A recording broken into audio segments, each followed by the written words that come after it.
हा,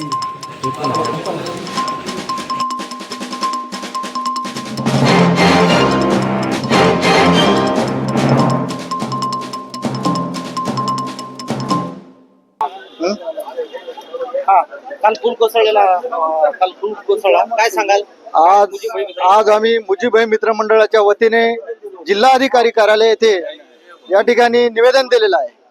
त्या निवेदनाचं असं आहे की काल ज्या नांदेड शहरामध्ये ब्रिज कोसळला, त्या सुदैवाने त्या ब्रिज कोसळण्यामध्ये कुठली जीवितहानी झालेली नाहीये. परंतु अशा घटना घडण्यामागे दोन कारणं असू शकतात.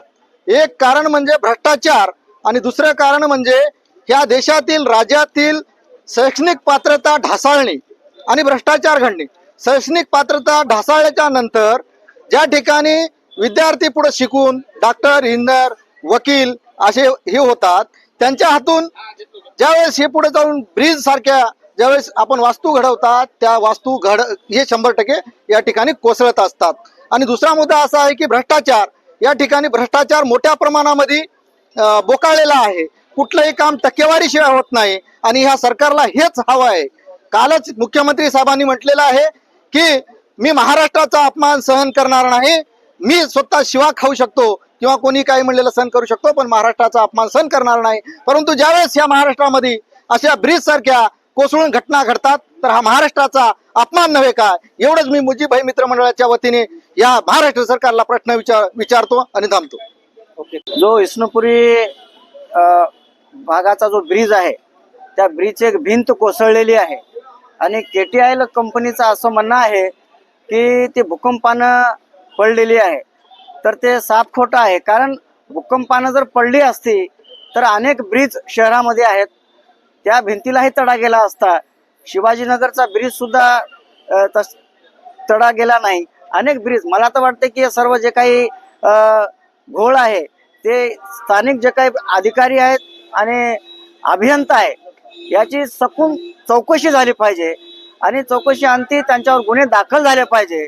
कारण या अभियंत्याच्या माध्यमातून जे काही मला वाटते टक्केवारीचा भाग असावा याच्यामध्ये. कारण या महाराष्ट्रातल्या आमच्या मित्रमंडळाचं म्हणणं असं आहे की महाराष्ट्रातल्या सर्वच जे पुल आहेत त्यांची चौकशी लागली पाहिजे. कारण आज एवढा भ्रष्टाचार वाढलेला आहे. संबंधित अधिकाऱ्याला चौकशी करून त्याच्यावर गुन्हे तातडीने दाखल करण्यात यावेत. तसं जर झालं नाही तर मुजीबभाई मित्र मंडळाच्या वतीने कायद्याच्या माध्यमातून आम्ही या ठिकाणी धरणं आंदोलनाचा कार्यक्रम लवकरच आम्ही जाहीर करणार आहोत. जय हिंद, जय महाराष्ट्र. तिथं काय झालं, इथं कसं बोला सर, काय सांगा? मी प्रभू सावंत, मुजीबभाई मित्र मंडळाचा सल्लागार. नांदेडमध्ये जे पूल कोसळला तर त्या पुलाची चौकशी व्हावी या संदर्भामध्ये आज मुजीबभाई मित्र मंडळाच्या वतीनं कलेक्टर ऑफिसला निवेदन देण्यात आलं. मग हे पूल फक्त 18 महिन्यात पडला आणि बाकी नांदेडमध्ये इतरत्र असणारे पूल 100 वर्ष होऊन सुद्धा का पडले नाहीत? तर याचा अर्थ असा आहे की ह्या गुत्तेदारांनी या कामामध्ये भ्रष्टाचार केला, निष्काळजीपणा केला. महाराष्ट्र सरकार फक्त आमदार फोडण्यामध्ये, बहुमत सिद्ध करण्यामध्ये लागलंय आणि म्हणून ह्या संपूर्ण आमदार फोडणं हे सर्व करण्यासाठी सरकारला जो पैसा लागते ते ह्या गुत्तेदाराकडून सरकार टक्केवारी घेते आणि म्हणून संपूर्ण महाराष्ट्रातले पुलं या स्थितीमध्ये असतील अशा प्रकारचा आम्हाला अंदाज आलेला आहे.